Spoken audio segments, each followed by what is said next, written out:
Ladies and gentlemen, welcome back to the CSTV. I'm your host, Kathleen Galtuto, Madam CS, and this is The Striker. Stay tuned and have it through. The Striker today, we are going to look at echoes of war and why the government actually is afraid of Butere Girls High School staging this play in the National Drama Festival 2025.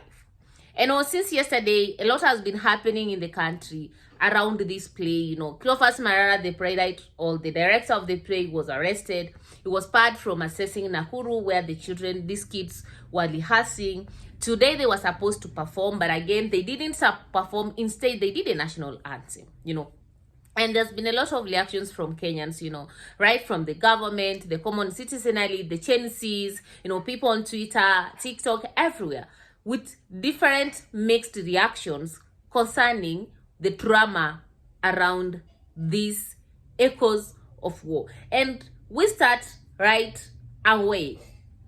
The first tip is here. The government did not stop Butere girls from performing. Can you rephrase that question? You are very, very aware that the students were allowed to perform at 8 o'clock. When they came to the stage and after the national anthem, one of them stepped forward and said they are not willing to perform without their director, Mr. Malala. Mr. Malala is not a teacher in Butere, he's not a director in Butere, he's not a director of that play. So the students, of their own volition, decided not to participate. So in this clip, we see the CS education saying that actually the Butere girls were not banned from actually performing at the Nakuru stage where they were supposed to perform. It says that actually they are the ones who decided not to perform and instead did the national anthem and walked out. But the question is, why did these ladies not perform? One of them here actually is giving us a tip. Can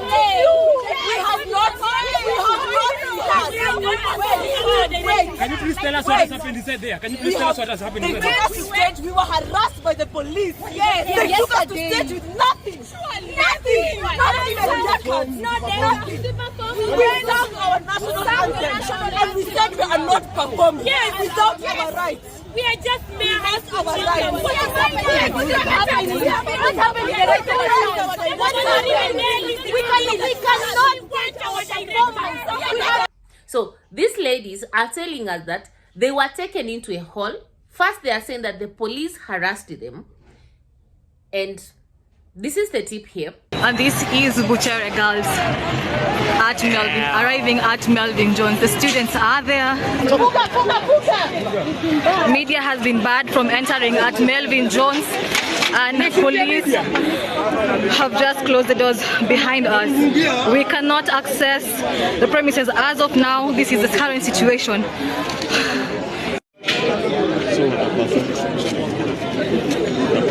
And then they say that actually they were taken into an empty hall. Look here. And they say that the hall did not have a curtain, did not have an audience. And to make matters worse, actually, they say that they were not allowed to rehearse yesterday. Even the time when the play was staged, actually, all was set to appear on stage was not actually the normal hour. So this is what the ladies are responding to. When the CS Interior tells us that the government did not ban these ladies from performing, the question is, why were these ladies actually being forced to perform in an empty hall? Is this the same hall or the same stage all the plays in that category were supposed to stage? That should be the question. You understand? And you realize that these ladies, after they did the national anthem and they moved out, they did not move out alone. Look at how the crowd is actually chanting and supporting these ladies. Butere! Butere! Butere! Butere! Butere! Butere! Butere! Butere! Butere!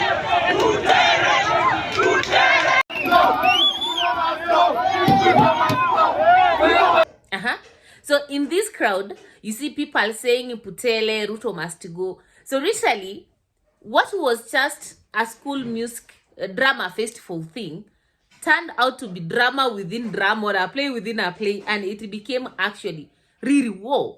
The cause of war that was being actually done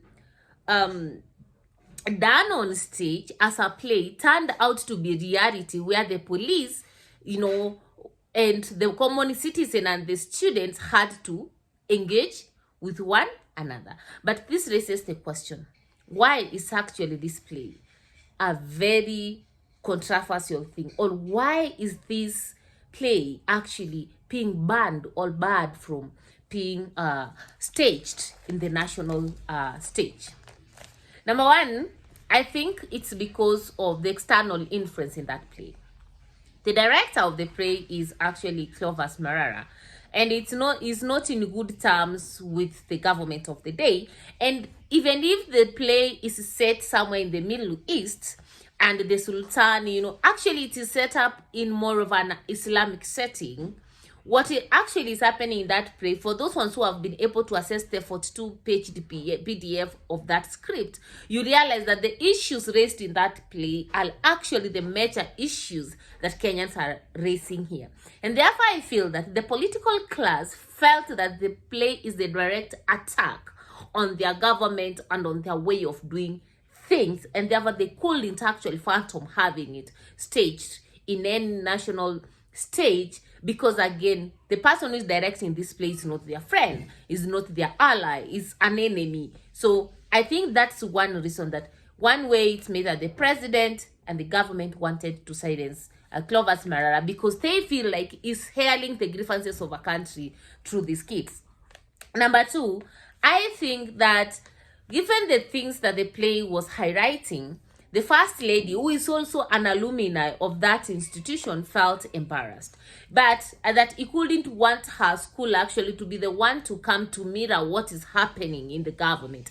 And from where I stand, actually, that was the biggest mistake that she did. From where I stand, if I were her, actually, I could have gone even to Nakuru to support these ladies. In any case, come to think of it, actually, we have had books that are talking about what's happening in the society. For those ones who did Kifo Kisima, who was Ponoko, what were the characters there? You saw what was happening. Look at that play like Coming to Path. It's another politically charged book. Look at An Enemy of the People. Look at Mr. Ikimea. And I think there's another English book that is being done right now.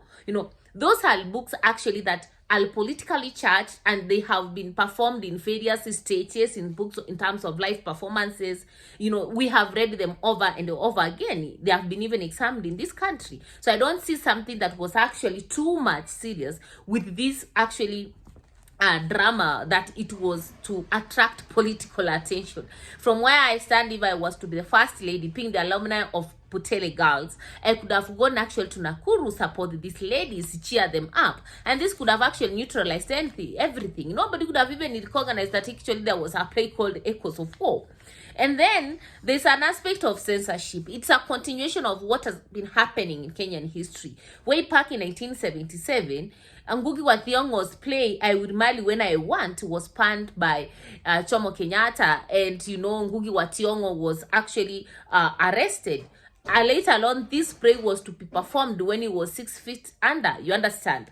And we also had The Shackles of Doom in 2013, again by Butere girls and Clovis Marara as the playwright. And at that particular time, again, this play was, panned, and it was to return later on stage. It was crazy, it was of a quality as well as things, etc.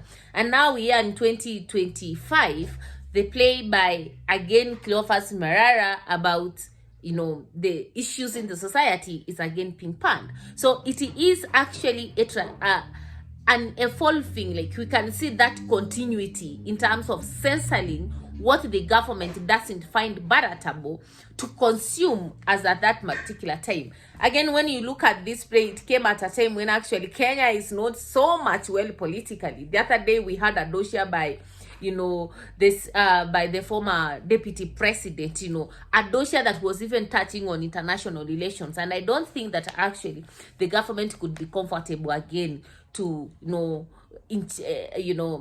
digest and ingest another dossier from students. But actually what the government has done from my stand is actually that banning that play and all these cures have even made the play more popular. Some of us didn't actually know that the drama festivals were happening. Most people weren't aware, maybe teachers, but most people were not even aware that those things were happening. But because of this political hulabalo, we have come to realize that there was the echoes of war, drama is happening, there's Butere girls, and we have even assessed a play that we could have never even assessed to read. You understand? So from where they have made Butere girls more famous, of course I expect casualties. Perhaps maybe the teachers there may be transferred, the head teacher may be summoned, because I saw a tweet from the CEO TAC, and we expect that by the time this dust settles down, it is going to settle with a lot of people. But the truth of the matter is the panning of that play and the involvement of the police, etc., and the political class in terms of condemning those girls has made Butere girls more popular. It has made the play more popular, and we will see actually even a book now coming up about the echoes of war. But at the same time, it has exposed the issues in our country so much that even we're using police violence on minors, on high school children who are just enjoying drama. But more importantly, it's another addition to pad international reputation.